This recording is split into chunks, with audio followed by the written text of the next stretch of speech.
Jameson Carter didn't expect to be pulled over that night for no reason, but the officer's humiliation only fueled his resolve.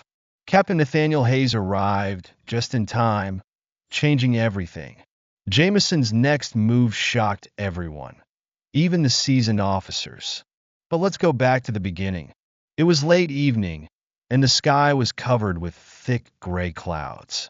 Jameson Carter was driving home on a deserted road, dimly lit by streetlights. Soft jazz played, adding a sense of calm. He was tired but satisfied with a productive day. Suddenly, the wail of a siren broke the silence. Red and blue lights flashed as a police car stopped behind him. Jameson felt a wave of anxiety, though he had followed all laws. He pulled over, stopping as required. The patrol car braked sharply, and two officers approached. Holt, a tall officer with a stern face, demanded his license while Monroe stood behind him, hand near his gun. Jameson handed over his papers calmly, sensing Holt's contempt. "Where have you been? Why so late?" Holt's tone was sarcastic, as if Jameson was already guilty. Jameson explained he was returning from work, but the officer's distrust grew. Monroe began questioning minor details. "Why? Are your rear lights dirty?" he asked. Jameson's answers were steady, but his nerves frayed. Holt suddenly opened the door, ordering him out. Knowing resistance was futile, he complied. They surrounded him, searched him roughly, with Holt making sarcastic comments.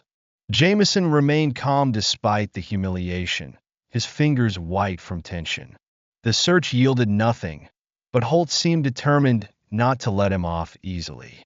Jameson knew this was just the start of a long battle for justice. Standing by the hood of his car, he tried to remain calm. The cold night air heightened his sense of helplessness. The officers, unable to find anything suspicious, appeared frustrated and angry. Holt stepped back, scrutinizing Jameson as if considering how to humiliate him further. His eyes swept over Jameson's clothes, and finding no grounds for arrest, he decided to take a different approach. "You're acting way too cocky for someone on the brink of being arrested," Holt began, his voice loud and arrogant, attracting the attention of passers-by who were slowly gathering along the roadside. "Look at you, all dressed up like you're the king here, not a suspect." Monroe added, "Your tone, Carter, isn't exactly fitting for this situation." Jameson, understanding that the conversation was rapidly turning into a personal attack, looked up but remained silent, fully aware that every word could be used against him. Anger flared inside him, but he pushed it down, recalling the caution his family had always instilled in him. Meanwhile, Holt crossed the line, making unambiguous racist remarks. "Are you sure this is your car? Guys like you don't usually afford rides like this. Or did you steal it?" he sneered, hoping to provoke a reaction. Monroe, realizing Holt was going too far, lowered his gaze momentarily, as if sensing the situation was spiraling out of control. But he stayed put, supporting his partner's authority. He merely nodded silently at each new insult, clearly unwilling to intervene. Jameson, feeling his humiliation shift to a cold calm, suddenly decided to tell the truth. "You better stop before this goes too far," he said evenly. But Holt ignored his words, his voice growing louder and more aggressive. "You don't have the right to say anything here. People like you never change," he spat out with open hatred.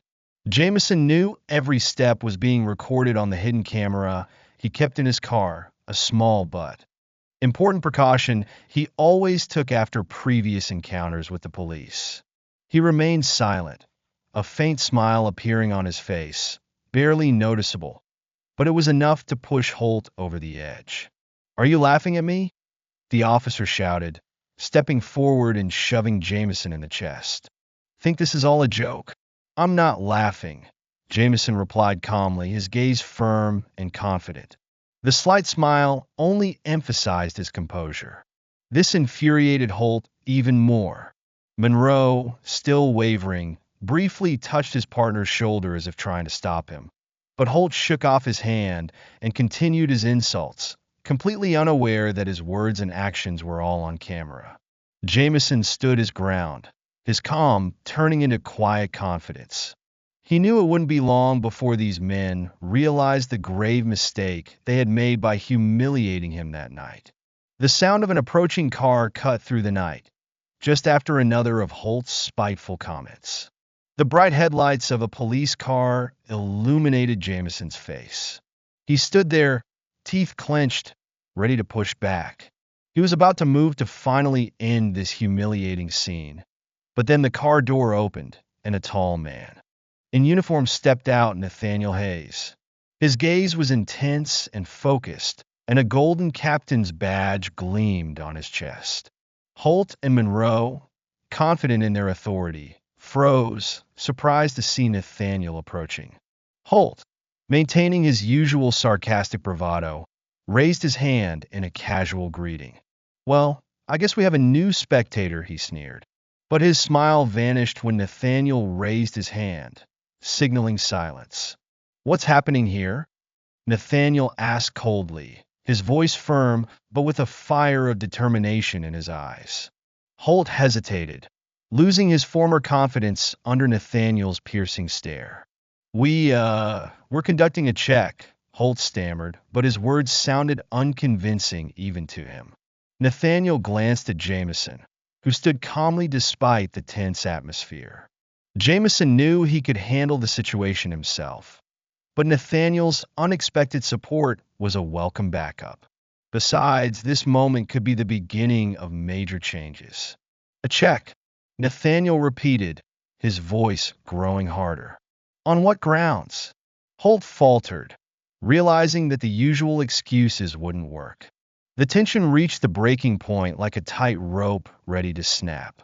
Nathaniel took a step forward, his gaze intense enough to pierce through armor. "I'm Captain Nathaniel Hayes," he said, firmly, "and soon I'll be handing my position to this man, Jameson Carter." Silence engulfed the road, leaving only Holt and Monroe's strained breathing. Their expressions changed. Confidence gave way to fear. Holt paled, and Monroe rose, struggling to grasp the reality. Nathaniel's voice was calm, but carried a steely threat. "Show me your badges." With trembling hands, Holt and Monroe reached for their pockets, realizing their power had vanished in an instant. They were no longer the confident representatives of the law, but frightened men standing before the future chief of police. Jameson watched them with a stony face, inwardly satisfied with how things were unfolding. He knew he could clean up the department, and this night would mark the beginning of a new era, leaving no room for people like Holt and Monroe.